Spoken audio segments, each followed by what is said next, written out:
Jadi Bapak Ibu yang hari ini tubuhnya, badannya yang gemuk-gemuk, siap-siap. Karena itu bukan milik Anda, bukan milik kita. Ada yang punya itu. Siapa yang punya? Lidudi, belatung. Maka kalau kita lihat orang meninggal, ditanam, dimakamkan hari Senin, nanti digali hari Kamis atau hari Jumat, itu udah habis dagingnya. Kemana perginya? Udah diambil sama yang punya. Siapa yang punya? Ya belatung. Maka tinggal tengkorak aja udah. Jadi nggak usah heran, kemana nih kok bisa habis ini? Yuk, jawabannya adalah sudah diambil yang punya. Siapa yang punya? Belatung. Maka oleh karena itu, tubuhmu yang hari ini yang indah, kulitmu yang putih, engkau yang gagah, engkau yang cantik, jangan terlalu bangga. Itu bukan milikmu, itu justru milik belatung yang sudah menanti-nanti kedatangan kita di alam barzakh.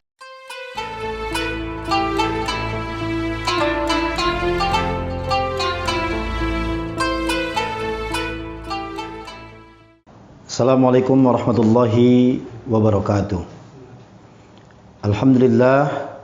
Alhamdulillahilladzi anzala as-sakinata fi qulubil mu'minin liyazdadu imanan ma'a imanihim. Asyhadu an la ilaha illallah wa la syarika lah, asyhadu anna Muhammadan abduhu wa rasuluhu la nabiyya ba'dah.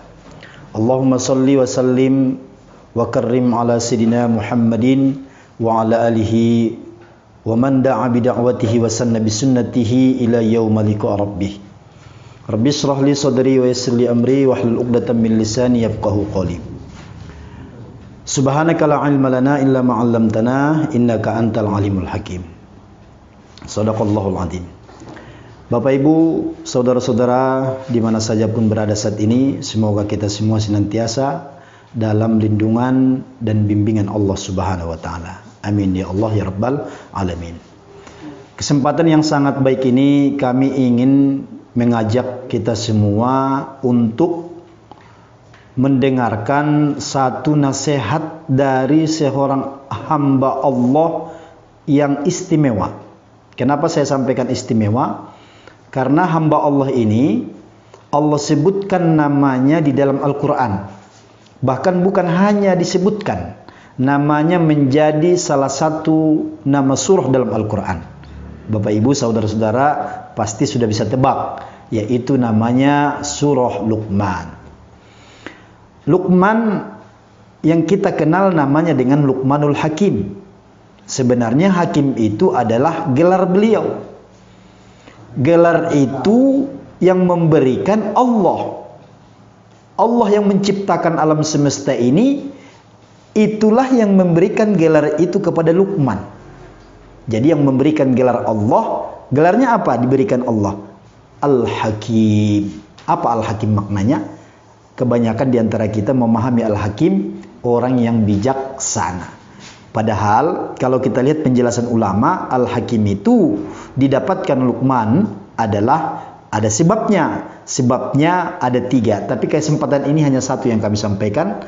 Salah satu sebabnya adalah kalamun wafaqa bil haqqi. Jadi ternyata Luqman mendapatkan Al-Hakim karena sepanjang hidup beliau tidak pernah berdusta dan berbohong. Jadi kalam wafaqa bil haqqi, Al-Imam Al-Qurtubi menjelaskan di situ, menarik. Apa kata beliau? Yaitu Luqman berhasil mengikat perkataan dengan perbuatannya. Jadi apa yang dia sampaikan, itulah yang dia lakukan. Jadi diikat, terikat, menyatu. Tentu beda sekali dengan kita hari ini, di mana umat manusia, ya kaum muslimin hari ini, ngomongnya ngomong apa, yang diperbuat apa. Aur-auran, bukan diikat. Kalau hari ini mah omongan dengan perbuatan berantakan. Maka sungguh kita tidak akan pernah mendapatkan kemuliaan di sisi Allah Subhanahu wa taala. Jadi ini yang pertama nasihat yang kita dapatkan. Nah, oleh karena itu sebegitu mulianya Luqmanul Hakim sehingga para ulama kita pun banyak mengabadikan dalam karya-karya mereka. Salah satunya nasihat yang ingin kita sampaikan malam hari ini adalah ketika beliau menyampaikan kepada anaknya, "Ya bunayya, wahai anakku, innan nasa salasatun aslas." Kata Luqman, "Wahai anakku, sesungguhnya manusia itu dibagi kepada 3/3 bagian." Jadi kata Luqman, "Wahai anakku, Ya tentunya saya juga, Bapak Ibu dimanapun berada, kata Luqmanul Hakim, pada diri kita ini bukan menjadi milik kita. Ini diri kita ini bukan punya kita, kata beliau. Tetapi yang setiap diri manusia itu dibagi kepada 3/3 bagian. Lalu anaknya mendengarkan nasihat ini penasaran. Wahai ayah, apa yang sepertiga? Apa yang dibagi 3/3 bagian itu? Lalu Luqmanul Hakim melanjutkan nasihatnya. Sulusun lillah. Jadi sepertiga dari diri manusia itu adalah buat Allah atau milik Allah. Wasulusun lidudi. Kemudian sepertiga lagi dari diri manusia itu adalah milik siapa? Lidudi, milik belatung-belatung. Wasulusun linapsih, barulah sepertiga terakhir ini baru betul-betul menjadi milik manusia itu. Jadi dibagi kepada 3/3 bagian. 1/3 buat Allah, milik Allah, 1/3 lagi milik belatung, nah 1/3-nya lagi baru milik kita. Maka anaknya melanjutkan, ya ayah, apa yang 1/3 buat Allah itu? Apa yang 1/3 buat belatung itu? Apa yang 1/3 buat manusia itu ya ayah? Lalu kemudian Luqmanul Hakim melanjutkan nasihatnya, wa ammal ladzina sulusun lillahi faruhuhu. Adapun 1/3 dari diri manusia itu yang menjadi milik Allah, apanya? Faruhuhu adalah ruh yang ada di dalam diri kita ini. Jadi ternyata ruh yang Allah titipkan pada badan kita ini bukan milik kita hadirin, tetapi milik Allah. Dan ruh ini Allah letakkan dulu ketika kita berada di rahim ibu kita. Dan Allah meletakkan ruh itu dalam keadaan suci, bersih. Maka apa kata ulama? Beruntunglah orang-orang yang mampu menjaga kesucian ruhnya. Siapa mereka yang menjaga kesucian roh itu? Adalah mereka-mereka yang sepanjang hidupnya mampu menjadikan Allah sebagai Tuhannya. Hanya kepada Allah menyembah, hanya kepada Allah bersandar, hanya kepada Allah mengadu, hanya Allah yang dia tuju. Inilah orang-orang yang menjaga kesucian roh. Lalu kemudian diiringi dengan ibadah dan ketaatan sepanjang hidupnya. Andai kata orang yang mampu menjaga ruh tadi terpeleset pada dosa dan maksiat, apa yang dia lakukan? Buru-buru minta ampun dan taubat kepada Allah Subhanahu wa taala. Sehingga hadirin Bapak Ibu, orang-orang yang menjaga ruhnya dalam kesuciannya, pada akhirnya nanti saat dia akhir hayatnya, orang tersebut diberikan Allah penghargaan setinggi-tingginya. Apa yang diberikan Allah? Apakah Allah memberikan mobil? Apakah Allah memberikan uang segepok?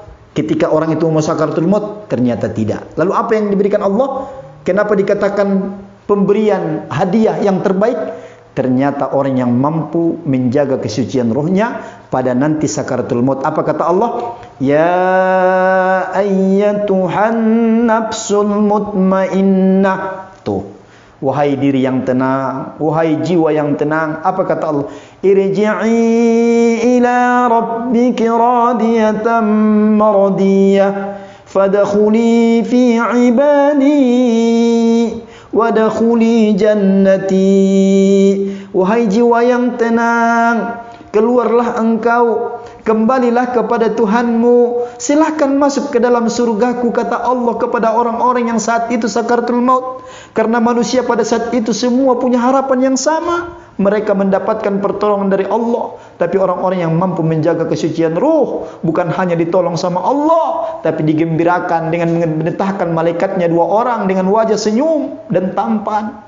Ayo keluar, keluar, engkau sudah disediakan surganya Allah Subhanahu wa taala. Hadirin Bapak Ibu yang dimuliakan Allah, tidak ada keberhasilan, tidak ada ketenangan, tidak ada suatu nikmat yang paling agung yang didapatkan oleh manusia kecuali saat sakaratul maut mereka mendapatkan perkataan itu.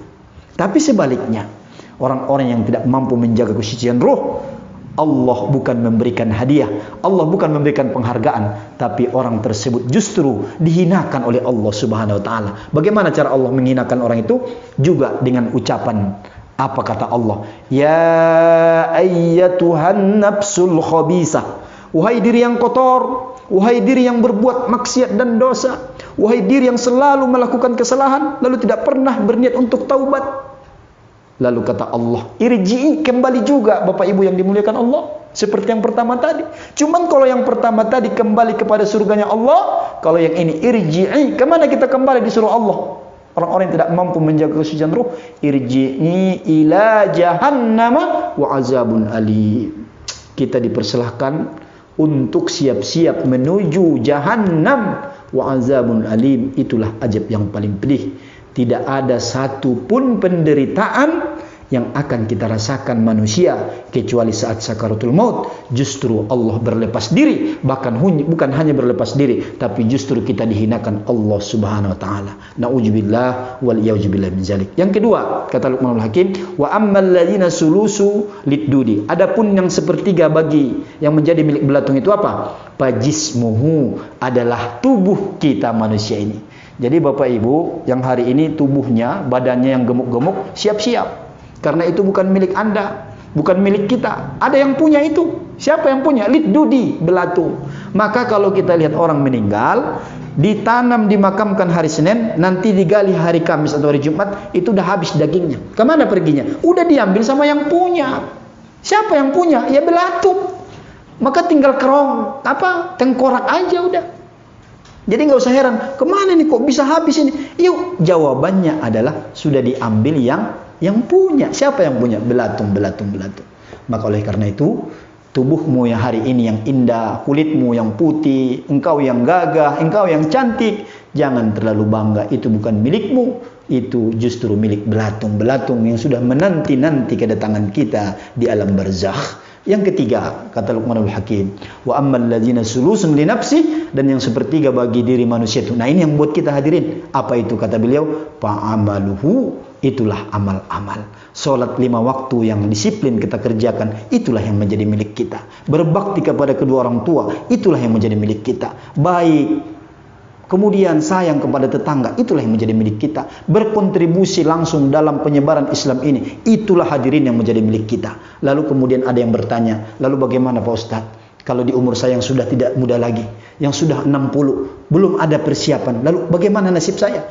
Jangan khawatir hadirin, Nabi menggembirakan kita. Jangan sampai lupa menabung di 3 bank yang nanti akan kita dapatkan. Yang pertama bank sedekah jariyah, yang kedua bank ilmu yang bermanfaat, dan yang ketiga bank doa-doa anak yang soleh. Jadi kalau kita hari ini mendengarkan nasihat ini, lalu kita sadar belum cukup amal, tapi yang 3 ini jangan sampai nggak ada hadirin. Kalau nggak ada sedekah jariyah, ya ilmu yang bermanfaat. Kalau nggak ada ilmu yang bermanfaat, doa-doa anak yang soleh. Boleh misalnya kita hari ini tidak soleh, tapi yang perlu kita pastikan jangan sampai anak kita tidak soleh. Didik anak kita menjadi anak-anak yang soleh, agar nanti mereka menjadi investasi yang nyata bagi kita, menolong kita, dan kita pun mendapatkan syafaatnya nanti di hari kiamat atas izin Allah Subhanahu wa taala. Semoga kita semua yang mendengarkan nasihat ini bisa mengambil iktibar dan pelajaran daripada nasihat Luqmanul Hakim, sehingga kita semua akan mengerti apa sih yang menjadi milik kita, sehingga ketika kita mengerti, kita pun akan melakukan prioritas-prioritas yang betul-betul nanti akan kita bawa menghadap Allah Subhanahu wa taala. Jangan pernah kita menghabiskan energi pikiran untuk sesuatu yang justru bukan milik kita, hadirin. Maka oleh karena itu, kecerdasan orang beriman itu ditunjukkan persiapannya terhadap kematian, kehidupan yang sejati kelak di yaumil kiamah. Ini yang dapat kami sampaikan. Mudah-mudahan nasihat dari Luqmanul Hakim ini dapat saya amalkan. Bapak, Ibu, saudara-saudara dimanapun berada, bisa kita implementasikan dalam kehidupan kita sehari-hari. Hadanallahu wa iyyakum. Dari studio channel Umiha Channel, kami mengucapkan mudah-mudahan ini bermanfaat. Wallahu muwaffiq ila aqwamit thoriq. Assalamualaikum warahmatullahi wabarakatuh.